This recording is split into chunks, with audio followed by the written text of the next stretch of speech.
1 বিঘা জমি, আর সেই জমি থেকেই বছরে লাখ লাখ টাকা আয়। বিশ্বাস না হলে আজকে পুরো হিসেবটা চোখের সামনে দেখিয়ে দেব।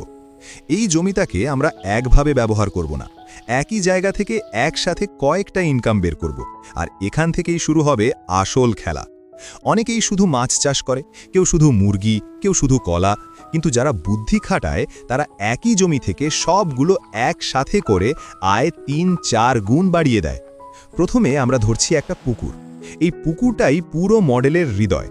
পুকুর কাটার সময় একটা জিনিস মাথায় রাখতে হবে, গভীরতা খুব বেশি না, মোটামুটি 5 থেকে 6 ফুট হলেই যথেষ্ট। এর বেশি গভীর করলে নিচে সূর্যের আলো ঠিকভাবে পৌঁছাতে পারে না, আর তখন প্রাকৃতিক খাবার তৈরি কমে যায়। মাছ তখন শুধু কেনা খাবারের উপর নির্ভরশীল হয়ে পড়ে, ফলে খরচ বাড়ে, লাভ কমে। পুকুর কাটার সময় আরেকটা বড় ভুল অনেকেই করে, পাড় একদম সোজা করে কাটে। এটা করলে বর্ষাকালে পাড় ভেঙে পড়ার ভয় থাকে, তাই পাড় সবসময় ঢালু করে কাটতে হবে। ওপরের দিকটা একটু চওড়া আর নিচের দিকে ধীরে ধীরে নামবে। এতে দুটো লাভ: 1, পাড় ভাঙবে না; 2, মাছ সহজে ওই ঢালু জায়গায় খাবার খুঁজে পাবে। পুকুর কাটা হয়ে গেলে সঙ্গে সঙ্গে পানি ভরবে না, আগে অন্তত 3-4 দিন ভালো রোদে শুকাতে হবে। এতে মাটির ভিতরের ক্ষতিকারক জীবাণু অনেকটাই নষ্ট হয়ে যায়। তারপর পুকুরের তলায় আর পাড়ে চুন ছিটিয়ে দিতে হবে। চুন পানি পরিষ্কার রাখে, জীবাণু কমায়, মাছের জন্য ভালো পরিবেশ তৈরি করে। এবার আসল কাজ, মাছ ছাড়া। কিন্তু এখানে আমরা এলোমেলোভাবে মাছ ছাড়ব না, আমরা আলাদা আলাদা স্তরের মাছ ছাড়ব। যেমন ওপরে থাকে কাতলা, মাঝামাঝি রুই, আর নিচে থাকে মৃগেল বা কার্প জাতীয় মাছ। এতে একটা বড় সুবিধা হয়, প্রতিটা মাছ তার নিজের স্তরের খাবার খায়, কেউ কারোর খাবার নিয়ে নেয় না, ফলে সব মাছ দ্রুত বড় হয়। এইভাবে যদি 20-22 শতক পুকুরে প্রায় 1000 থেকে 1200টা ভালো মানের চারা ছাড়া হয়, তাহলে কয়েক মাসের মধ্যে সেই মাছগুলো এক একটা 1 থেকে 1.5 কেজি পর্যন্ত ওজনের হয়ে যায়।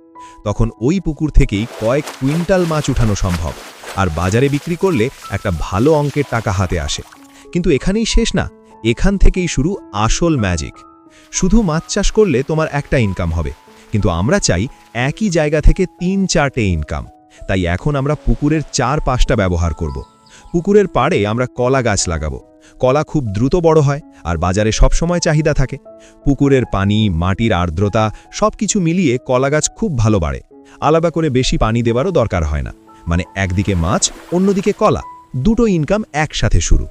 এখন আসল খেলা, খরচ কমানো। মাছ চাষে সবচেয়ে বেশি খরচ কোথায় জানো? খাবারে। অনেক সময় মোট খরচের 60-70% শুধু খাবারের পেছনেই চলে যায়। আর এখানেই আমরা বুদ্ধি খাটাবো। পুকুরের পাড়ে আমরা মুরগির শেড বানাবো। খুব বড় কিছু না, সাধারণ একটা ঘর হলেই চলবে। এখন এই মুরগিগুলো সারাদিন যা খাবার খাবে তার বর্জ্য সরাসরি পুকুরে পড়বে। এই বর্জ্যের ভিতরে প্রচুর প্রোটিন, ক্যালসিয়াম, নাইট্রোজেন থাকে, যা মাছের জন্য একদম ফ্রি খাবার। এতেই শেষ না, এই বর্জ্য পানির সাথে মিশে পুকুরে প্রাকৃতিক খাবার তৈরি করে, যাকে বলে প্ল্যাঙ্কটন। এই প্ল্যাঙ্কটন মাছ খুব পছন্দ করে খায়, ফলে আলাদা করে অনেক খাবার কিনতে হয় না। যেটা কিনতে 6-7 মাস লাগতো মাছ বড় করতে, সেটাই এখন 5 মাসে হয়ে যায়। মানে তুমি একদিকে মুরগি পালন করছো, অন্যদিকে সেই মুরগি মাছের খাবারের খরচ কমিয়ে দিচ্ছে। এক ঢিলে 2 পাখি না, এখানে এক ঢিলে 3টে লাভ। এখন একটা সমস্যা আসে, এত মাছ বড় হতে গেলে পানিতে অক্সিজেন দরকার। অনেকেই এই জন্য দামি মেশিন কেনে, কিন্তু আমরা এখানে আরেকটা সহজ রাস্তা ব্যবহার করব। পুকুরে আমরা কিছু হাঁস ছাড়ব। হাঁস সারা দিন পানিতে সাঁতার কাটে, তাদের পায়ের নড়াচড়ায় পানিতে স্বাভাবিকভাবে অক্সিজেন তৈরি হয়, আলাদা করে কোনো মেশিন লাগবে না। আবার হাঁসের বর্জ্যও মাছের জন্য খাবার হিসেবে কাজ করে, ফলে খরচ আরও কমে যায়। হাঁসের জন্য পুকুরের পাড়ে একটা ছোট শেড করে দিলেই হবে, যাতে তারা রাতে নিরাপদে থাকতে পারে। এইভাবে একটা পুকুরকে কেন্দ্র করে মাছ, মুরগি, হাঁস সব একসাথে চলতে থাকে, আর খরচ কমতে কমতে লাভ বাড়তে থাকে। এখন ভাবো, একটা জায়গা কিন্তু আয় হচ্ছে 3 দিক থেকে: মাছ বিক্রি, মুরগি বিক্রি, ডিম বিক্রি, এর সাথে আছে কলা গাছের ইনকাম।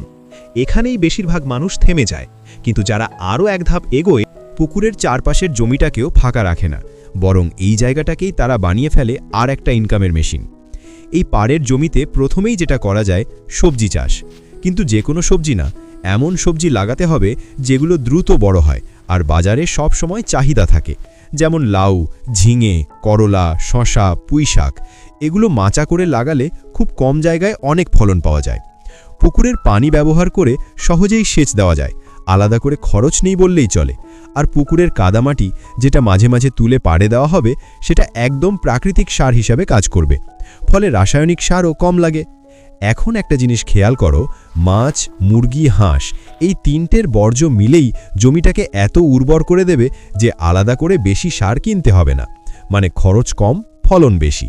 এইভাবে যদি তুমি পুকুরের চারপাশে সবজি লাগাও, তাহলে প্রায় প্রতিদিনই কিছু না কিছু বিক্রি করার মতো ফসল পাবে, মানে শুধু একবার না, নিয়মিত ক্যাশ ইনকাম আসবে। এখন আমরা আর একটা শক্তিশালী জিনিস যোগ করব, যেটা অনেকেই জানে না। পুকুরের একপাশে যদি তুমি লেবু, পেয়ারা বা পেঁপে গাছ লাগাও, তাহলে সেটা দীর্ঘমেয়াদী ইনকাম দেবে। পেঁপে 6-8 মাসেই ফল দেয়, পেয়ারা আর লেবু একটু সময় নেয়, কিন্তু একবার শুরু হলে বছরভর ফল দেয়। এই ফলগুলো বাজারে বিক্রি করা যায়, আবার অনেক সময় পাইকাররা এসে বাগান থেকেই নিয়ে যায়। এতে তোমার আলাদা করে বাজারে যাওয়ার ঝামেলাও কমে। এখন পুরো হিসাবটা একবার মাথায় বসাও। একই জায়গা থেকে তুমি পাচ্ছ মাছ থেকে ইনকাম, মুরগি থেকে ইনকাম, হাঁস আর ডিম থেকে ইনকাম, সবজি থেকে নিয়মিত ইনকাম, ফল গাছ থেকে বাড়তি ইনকাম, মানে একটা জমি কিন্তু 5টা ইনকাম সোর্স। এখন আসল প্রশ্ন, লাভ কত? ধরো 20-22 শতক পুকুর থেকে তুমি কয়েক কুইন্টাল মাছ বিক্রি করলে সহজেই 50-60 হাজার টাকা চলে আসবে। মুরগি আর ডিম মিলিয়ে আরও 30-40 হাজার, হাঁস থেকেও 10-15 হাজার, আর সবজি ও ফল মিলিয়ে বছরে আরও 30 থেকে 50 হাজার পর্যন্ত আয় সম্ভব। সব মিলিয়ে দেখলে 1 বিঘা জমি থেকে বছরে 1 লাখ থেকে 1.5 লাখ বা তারও বেশি আয় করা সম্ভব, যেটা শুধু এক ধরনের চাষ করে কখনোই সম্ভব না। কিন্তু একটা কথা খুব পরিষ্কার, এই মডেলটা শুধু শুরু করলেই হবে না, ঠিকভাবে মেনটেন করতে হবে। মাছের জন্য নিয়মিত পানির অবস্থা দেখতে হবে, পানি বেশি নোংরা হয়ে গেলে আংশিক পরিবর্তন করতে হবে, মাঝে মাঝে জাল টেনে মাছের অবস্থা চেক করতে হবে কোনো রোগ হচ্ছে কিনা। মুরগির ঘর পরিষ্কার রাখতে হবে যাতে রোগ না ছড়ায়, ভালো মানের খাবার দিতে হবে, না হলে উৎপাদন কমে যাবে। হাঁসের ক্ষেত্রেও একই, রাতে নিরাপদ জায়গায় রাখতে হবে যাতে কোনো ক্ষতি না হয়। আর সবজি বা ফল গাছের ক্ষেত্রে সময়মতো পানি, প্রয়োজন মতো সার আর পোকামাকড়ের নিয়ন্ত্রণ করতে হবে। এই ছোট ছোট জিনিসগুলো ঠিকভাবে করলে পুরো মডেলটা খুব স্মুথভাবে চলবে। আর সবচেয়ে বড় কথা, তুমি একটাই কাজের উপর নির্ভরশীল থাকবে না। একটা জায়গায় সমস্যা হলেও অন্য দিক থেকে ইনকাম আসতেই থাকবে। এই কারণেই এখন অনেক সফল কৃষক এই ইন্টিগ্রেটেড ফার্মিং মডেল ব্যবহার করছে, কারণ এখানে ঝুঁকি কম আর লাভ বেশি। তুমি যদি সত্যি কম জমিতে বেশি আয় করতে চাও, তাহলে আলাদা আলাদা করে চাষ না করে এইভাবে সব কিছু একসাথে প্ল্যান করে শুরু করো। প্রথমে ছোট করে শুরু করো, তারপর ধীরে ধীরে বাড়াও। একবার যখন নিজের চোখে ফলাফল দেখতে পাবে, তখন বুঝতে পারবে একই জমি থেকেও কিভাবে কয়েক গুণ বেশি ইনকাম করা যায়। এখন সিদ্ধান্ত তোমার, তুমি কি আগের মতো একটাই কাজ করে কম আয় করবে, নাকি একই জমি থেকে 4-5টা ইনকাম তুলে নিজের ইনকাম বাড়াবে।